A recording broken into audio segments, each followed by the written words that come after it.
Hello student, welcome to our Badivansh Gurukul channel. Today we see the remaining problem of practice set 1.3. So next problem is 6 minus 4y is equal to minus 12 and another equation is 8 minus 3y equals to minus 2. So these given simultaneous equations we have to solve by the determinant method. तर determinant method ना कशा प्रकारे problem सोडवायचा हे आपण मागचे 3 example पाहिले आहेत. चला तर आता हे एक्झाम्पल आपण सोडवत. We have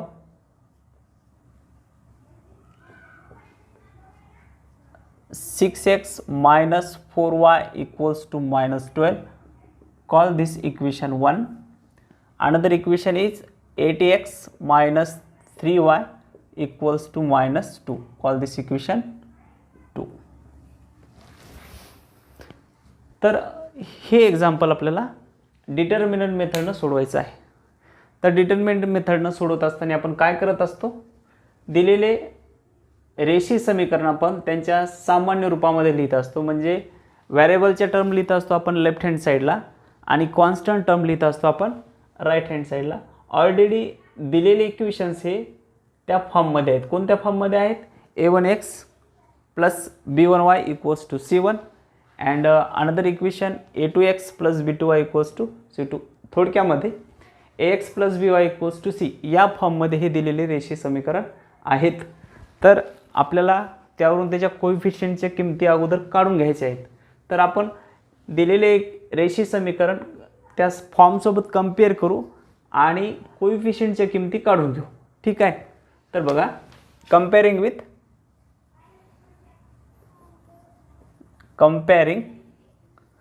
with a1x plus b1y equals to c1 and a2x plus b2y equals to c2 respectively, comma we get. तर पहिले इक्वेशन या फॉर्म सोबत कंपेअर करा आणि दुसरे इक्वेशन या फॉर्म सोबत कंपेअर करा. त्यावरून त्यातील कोएफिशियंटच्या किमती काढून घ्या. तर आपल्याला पहिले इक्वेशन या फॉर्म सोबत कंपेअर केल्यानंतर a1 ची किंमत काय मिळेल? इथं x चा कोएफिशियंट 6, इथं x चा कोएफिशियंट a1 म्हणजे a1 ची किंमत 6. देअरफॉर a1 मिळाला आपल्याला 6, b1 काय मिळेल? -4. y चा कोएफिशियंट b1 तसा इथं y चा कोएफिशियंट -4, तर b1 काय मिळालं आपल्याला? -4. कॉन्स्टंट टर्म c1 ची किंमत इथं काय आहे? -12. ठीक आहे. आता दुसऱ्या इक्वेशनवरून किमती काढा कोएफिशियंटच्या. तर a2 ची किंमत काय भेटेल? इथं x चा कोएफिशियंट a2, तर इथं x चा कोएफिशियंट 8. तर a2 ची किंमत मिळाली आपल्याला 8. b2 ची किंमत काय मिळेल? y चं कोएफिशियंट b2, इथं y चं कोएफिशियंट -3, तर b2 ची किंमत -3. c2 ची किंमत काय मिळेल? बघा, c2 ची किंमत इथं कॉन्स्टंट टर्म c2 किती आहे? -2. तर अशा प्रकारे आपण कोएफिशियंटच्या किमती काढल्या. यानंतर काय असते? First step. यानंतर आपल्याला सर्वप्रथम d काढायचा असतो. Now we find d. d काय असतो? d is the determinant of coefficient of variables of the equations. तर या समीकरणातील व्हेरिएबलच्या कोएफिशियंटचा डिटर्मिनंट म्हणजे d असतो. कसा असतो तो? पहिला कॉलम काय असतो त्याचा? a1 a2. दुसरा कॉलम असतो b1 b2. तर यात किमती पुट करा. आता a1 a2 ची किंमत काय आहे? 6 8. First column 6 8. दुसरा कॉलम काय? b1 b2. त्याच्या किमती काय आहेत? -4 -3. ठीक आहे. तर या डिटर्मिनंटची किंमत काढायची. डिटर्मिनंटची किंमत कशी काढतो आपण? हा पहिला डायगोनलचा गुणाकार मायनस त्यातून हा दुसरा डायगोनलचा गुणाकार. ठीक आहे. तर पहिला डायगोनलचा गुणाकार काय येईल? 6 × -3 -8 × -4. 6 × -3 किती आलं? 6 × -3 किती आलं? -18 -18. हे मायनस 8 गुणिले वजा 4 किती आलं? वजा 32 मायनस 32. नेक्स्ट हे -18 मायनस मायनस झालं प्लस 32. आता -18 अधिक 32 म्हणजे मोठ्या संख्येतून छोटी संख्या वजा करायचं आणि मोठ्या संख्येचं चिन्ह द्यायचं. म्हणजे 32 मधून 18 गेले, 32 मधून 18 गेले तर किती उरले 14 आणि साईन त्याला कसं येईल प्लसचं. तर मग डीची किंमत काय मिळेल आपल्याला, डी मिळेल 14. तर काढा आपण डी 14. आता काढायचं आपल्याला dx. तर dx काढत असताना काय फॉर्म्युला dxचा, डिटर्मिनंट कशा असतो. dx काढत असताना आपल्या पहिल्या डिटर्मिनंटमध्ये आपण काय करत असतो, डी काय आहे determinant, D is the determinant of coefficient of variable a1 a2 b1 b2. तर dx काढत असताना काय करतो, पहिला जो कॉलम आहे तो कॉलम आपण कॉन्स्टंट टर्मनं रिप्लेस करत असतो. म्हणजे dx काय होतो, dx होतो c1 c2 आणि दुसरा कॉलम जसा तसा b1 b2. हा आपला dx. चला तर या डिटर्मिनंटची किमती पुट करा. c1 c2ची किंमत काय आहे, -12 -2 -12 -2. b1 b2ची किंमत काय आहे, -4 -3. b1 बीची किंमत b2ची किंमत ठेवली आपण -4 -3. ठीक आहे. या डिटर्मिनंटची किंमत काढा. डिटर्मिनंटची किंमत, तर हा प्रोडक्ट घ्यायचा अगोदर या दोन एलिमेंटचा, या दोन डायगोनलतील या डायगोनल एलिमेंटचा प्रोडक्ट घ्यायचा अगोदर. तर -12 गुणिले -3 मायनस -2 गुणिले -4. -12 गुणिले -3 किती आलं, गुणाकारामध्ये मायनस मायनस प्लस होतं. तर 12 36 आणि मायनस मायनस प्लस झालं, त्याचा प्रोडक्ट आला 36. हे मायनस, परत हा गुणाकार -2 × -4 8 आलं. ठीक आहे. 36 - 8 36 मधून 8 गेले, किती उरले 22. सॉरी 36 मधून 8 गेले, उरले 28. तर dx आलं 28. आता काढायचं dy, लास्ट डिटर्मिनंट. तर dy काढत असताना आपण डिटर्मिनंट कशाचं घेतो, dy काढत असताना आपला पहिला कॉलम जसा तसा असतो, डी सारखा पहिला कॉलम कोणता, a1 a2. आणि दुसरा जो कॉलम आहे डी मध्ये b1 b2, हा आपण dy काढत असताना तर वायचे जे कोएफिशिएंट आहे ते कशाने रिप्लेस करतो, कॉन्स्टंट टर्मनं. म्हणजे इथं येतं c1 c2. ठीक आहे.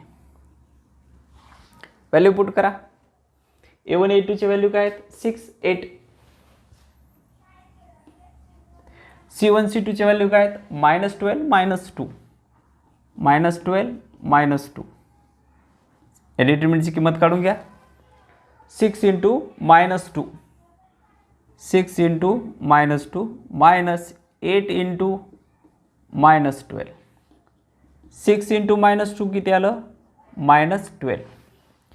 हे मायनस 8 × -12 ते किती आलं, -96. 12 8 96. नेक्स्ट हे -12 मायनस मायनस प्लस 96. एक प्लस आहे एक मायनस आहे, तर मग काय करायची, वजाबाकी. 96 मधून 12 गेले, किती उरतील, हे बघा 6 मधून 2 गेले 4 उरले आणि 9 मधून 1 गेला, किती उरले 8. आणि याला साइन प्लस येईल कारण मोठी संख्या प्लस आहे. तर dy ची किंमत आली आपली 84. चला डी काढलं, dx काढलं, dy काढलं. आता आपल्याला x आणि y व्हेरिएबलच्या किमती काढायच्या असतात. देअरफॉर लास्ट स्टेप आपली बाय क्रॅमर्स रूल.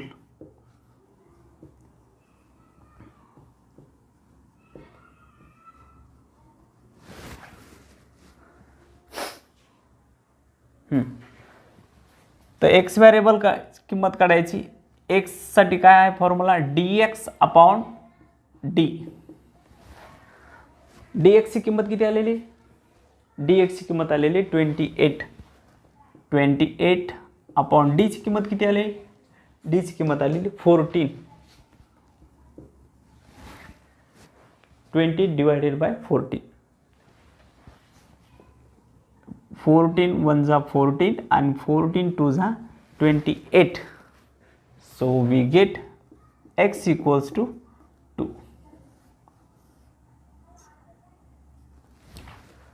y काढून घ्या. y चा फॉर्म्युला काय आहे, dy अपॉन डी. dy काय आहे, dy आहे 84 आणि d काय आहे, d आहे 14. चला 84ला 14 भागायचं. 14 1 14, 14 सख्खी 84. तर y ची किंमत आली 6. x आणि y व्हेरिएबलच्या किमती काढल्या म्हणजे आपण दिलेलं एक सामायिक समीकरण सोडवलं. तर काय आलं solution, therefore solution is x, y equals to, X व्हेरिएबलची किंमत किती आली 2 आणि y व्हेरिएबलची किंमत किती आली 6. That is 2,6 is the required solution of given simultaneous equations. Okay. So write down.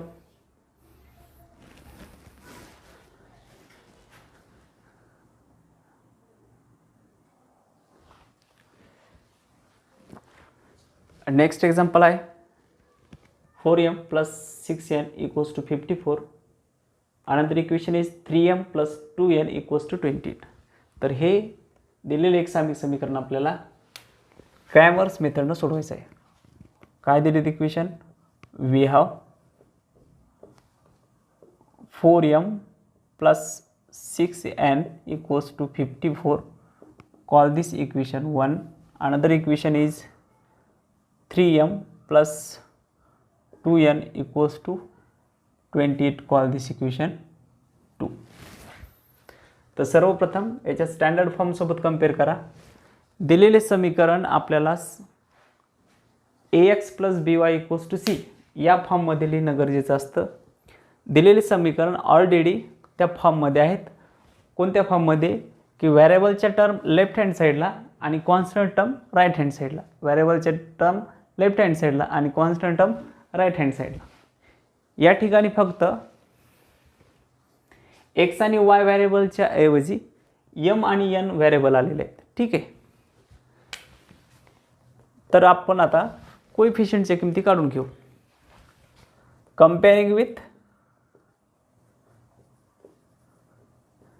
comparing these equations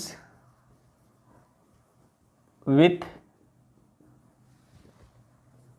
a1x plus b1y equals to c1 and a2x plus b2y equals to c2 respectively, we get या form सोबत compare करायचं. a1x plus b1y equals to c1 आणि दुसरे equation a2x plus b2y equals to c2. इथं variable x आणि y आलेत, इथं variable m आणि n आलेत. व्हेरिएबलच्या ठिकाणी व्हेरिएबल राहू द्या आणि कोएफिशियंटच्या किमती काढून घ्या. तर हे पहिलं इक्वेशन या फॉर्म सोबत कंपेअर केलं तर a1 ची किंमत भेटेल आपल्याला, a1 भेटलं आपल्याला 4, b1 भेटेल 6 आणि c1 किती भेटेल 54. दुसरे इक्वेशन या फॉर्म सोबत कंपेअर करा. a2 ची किंमत किती भेटेल 3,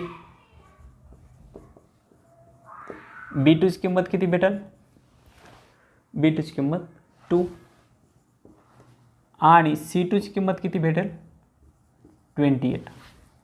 तर आता काढायचा असतो d. Now d is equal to, d is the determinant of coefficient of variables of the equation. या समीकरणातील चलाच्या सहगुणकाचा डिटर्मिनंट म्हणजे डीने डिनोट करतो आपण. तर याचे पहिला कॉलम काय असतो A1 A2, दुसरा कॉलम असतो B1 B2. तर व्हॅल्यू पुट करा. A1 A2ची किमती काय आल्यात आपल्या 4 3, B1 B2ची किमती काय आल्यात 6 2. व्हॅल्यू काढा या डिटर्मिनंटची. हा गुणाकार घ्यायचा, क्रॉस मल्टिप्लिकेशन हे नंतर हे 4 गुणिले 2, याच्यातून वजा करायचा हा गुणाकार 3 गुणिले 6, 4 गुणिले 2 आलं 8, 3 गुणिले 6 आलं 18, 8 वजा 18. मोठ्या संख्येतून छोटी संख्या वजा करायची, मोठ्या संख्येचं चिन्ह द्यायचं. म्हणजे 18मधून 8 गेले 10 उरले. या 10 ही मोठ्या संख्येला चिन्ह होतं मायनसचं, म्हणजे 10ला साईन आलं पाहिजे मायनस. तर डीची किंमत आली पाहिजे -10. तर ही आली डीची किंमत. डी काढल्यानंतर काढायचा असतो dx.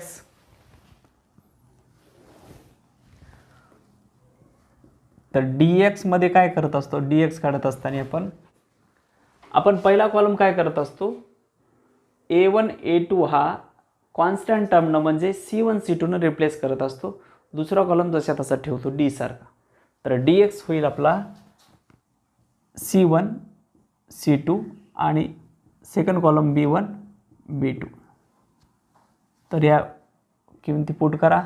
C1 C2ची किमती काय आहेत 54 28, 54 28.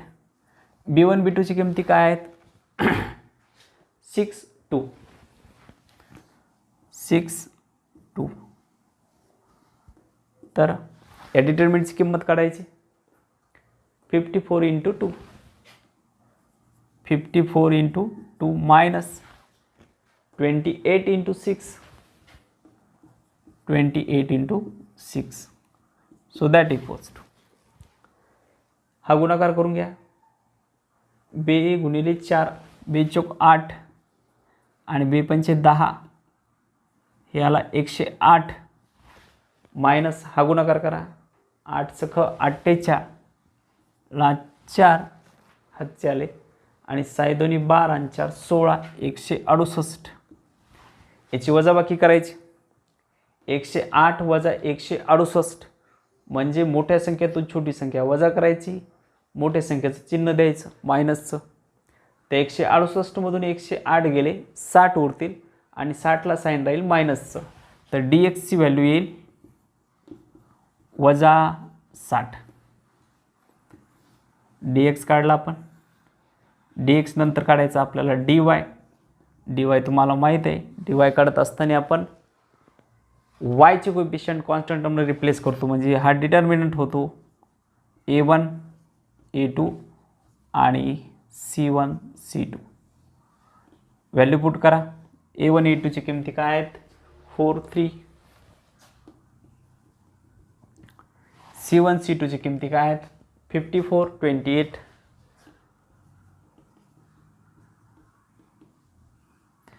या डिटर्मिनंटची किंमत काढून घ्या.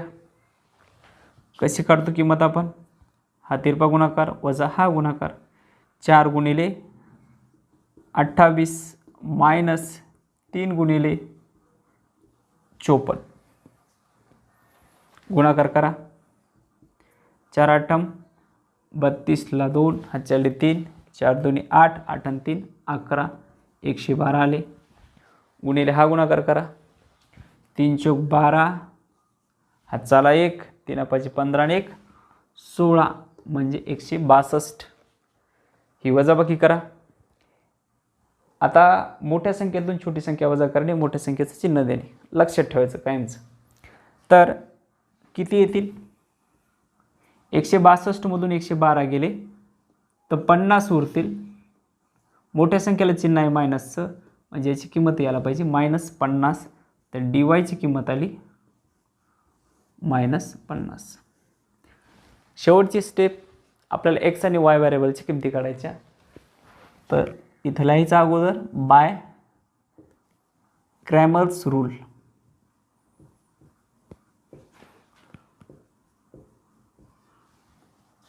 एक्सची किंमत काढायची असेल तर फॉर्म्युला आहे dx/d.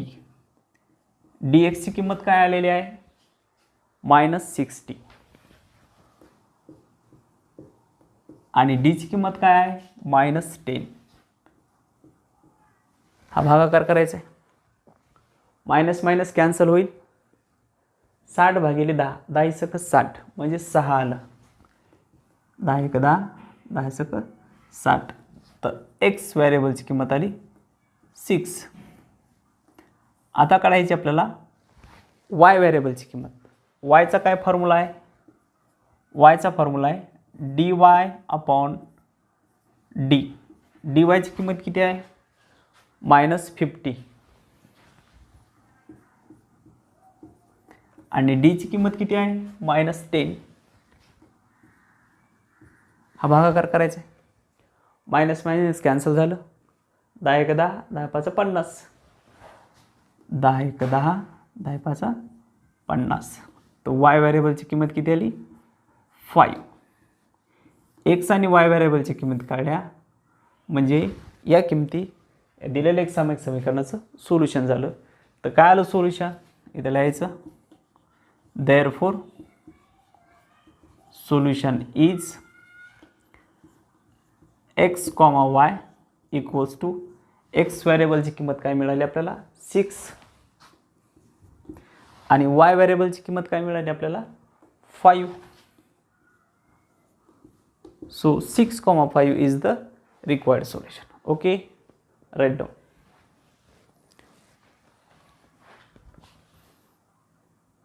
नेक्स्ट आणि लास्ट एक्झाम्पल आहे 2x + 3y = 2 and x - y/2 = 1/2. तर या ठिकाणी दुसरं जे समीकरण आहे त्याचे कोएफिशियंट अपूर्णांकामध्ये आहेत.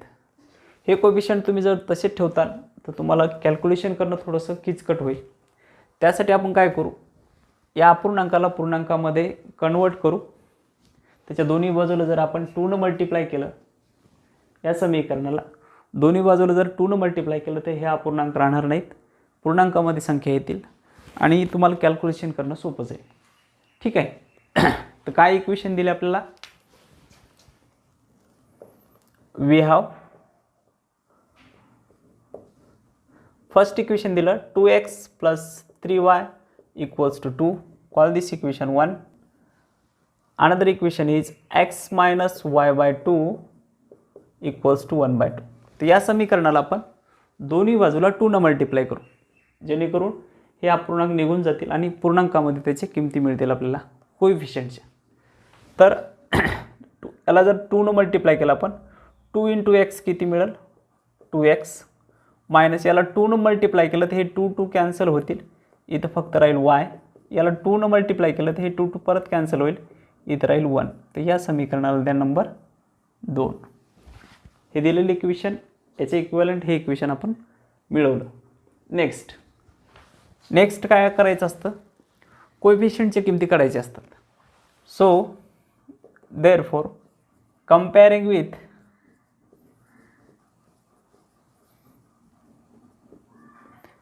a1x + b1y = c1 and a2x + b2y = c2 we get. तर पहिले इक्वेशन या पहिल्या इक्वेशन सोबत कंपेअर करा आणि दुसरे इक्वेशन या दुसऱ्या इक्वेशन सोबत कंपेअर करा. जेव्हा केव्हा आपल्याला दिलेले एक सामायिक समीकरण हे डिटर्मिनंट मेथड किंवा क्रॅमर्स मेथडनं सोडवायचे असतात त्यावेळेस ते समीकरण ax + by = c या फॉर्ममध्ये लिहायचे असतात. थोडक्यामध्ये ते समीकरण आपल्याला त्यातील व्हेरिएबलच्या टर्म लेफ्ट हँड साईडला आल्या पाहिजे आणि कॉन्स्टंट टर्म ही राईट हँड साईडला आली पाहिजे या फॉर्ममध्ये लिहायचे असतात. ठीक आहे. तर ऑलरेडी दिलेले इक्वेशन त्या फॉर्ममध्ये आहेत. फक्त आपण समीकरण 2ला ज्याचे कोएफिशियंट अपूर्णांकामध्ये आहेत त्याला पूर्णांकात मिळवण्यासाठी 2 मल्टिप्लाय केलं आणि हे इक्वेशन मिळवलं. आता या कोएफिशियंटची किमती आपण काढून घेऊ. तर A1ची किंमत काय भेटेल पहिल्या समीकरणावरून एक्सचा कोएफिशियंट A1, तर इथं एक्सचा कोएफिशियंट 2, म्हणजे थोडक्यामध्ये आपल्याला A1ची किंमत मिळाली 2. B1ची किंमत काय मिळेल वायचा कोएफिशियंट B1, इथं वायचा कोएफिशियंट 3, म्हणजे B1ची किंमत आहे 3. C1 कॉन्स्टंट टर्म किती 2. नेक्स्ट A2ची किंमत हे कम्पेअर करा समीकरण 2. एक्सचा कोएफिशियंट A2, एक्सचा कोएफिशियंट 2, म्हणजे A2ची किंमत किती मिळाली आपल्याला A2ची किंमत मिळाली 2. B2ची किंमत वायचा कोएफिशियंट काहीच दिसत नाही तुम्हाला, म्हणजे त्या वायचा कोएफिशियंट -1, साईन सोडायचं नाही, त्याचं जे काय साईन आहे ते घ्यायचं. C2ची किंमत 1. कोएफिशियंटच्या किमती मिळवल्या. फर्स्ट काढायचा असतो D. Therefore D equals to D असतो पहिला कॉलम असतो त्याचा A1 A2, दुसरा कॉलम असतो B1 B2. व्हॅल्यू पुट करा. A1 A2 2 2, B1 B2 3 -1.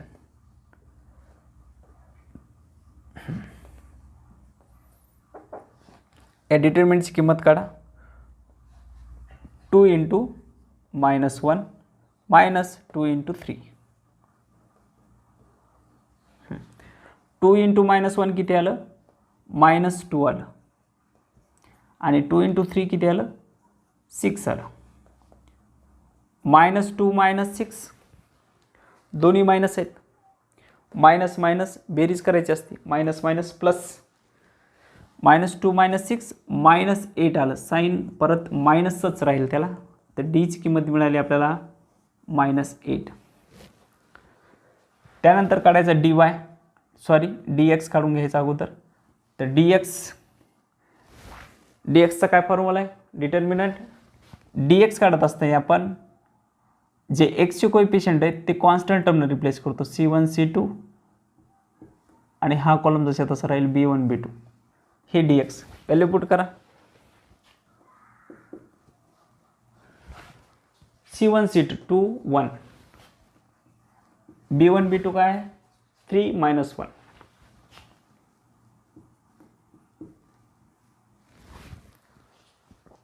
डिटरमिनंटची किंमत काढा. 2 × -1 मायनस करायचा हा दुसरा गुणाकार, 1 × 3. 2 × -1 किती आलं -2, हे मायनस. 1 × 3 किती आलं 3. -2 -3 बेरीज करा, साईन परत मायनसच राहील, -2 -3 आलं -5.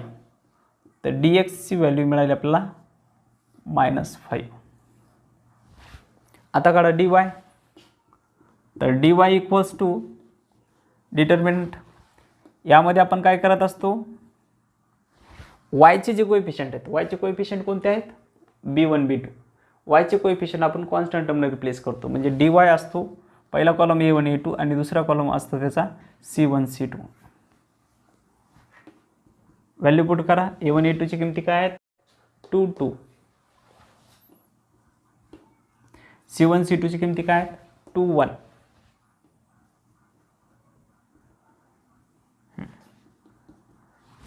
व्हॅल्यू काढा.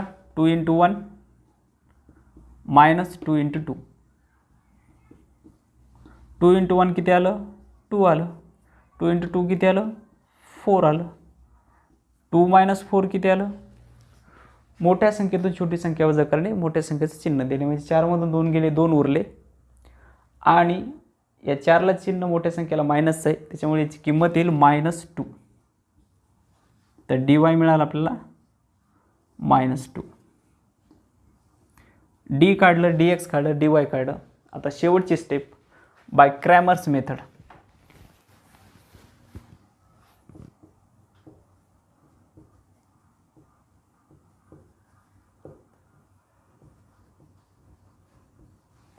एक्स व्हेरिएबलची किंमत काढायची आपल्याला. फॉर्म्युला आहे dx अपॉन d. काय आहे dx आहे -5. -5 अपॉन d. d काय आहे -8. तर हा भागाकार हे मायनस मायनस कॅन्सल होईल आणि 5ला 8ने भागल्यानंतर दशांशामध्ये येईल. तर दशांशामध्ये आणण्यापेक्षा हे असंच ठेवा अपूर्णांकातच. एक्सची किंमत होईल मायनस मायनस कॅन्सल झालं फक्त 5/8.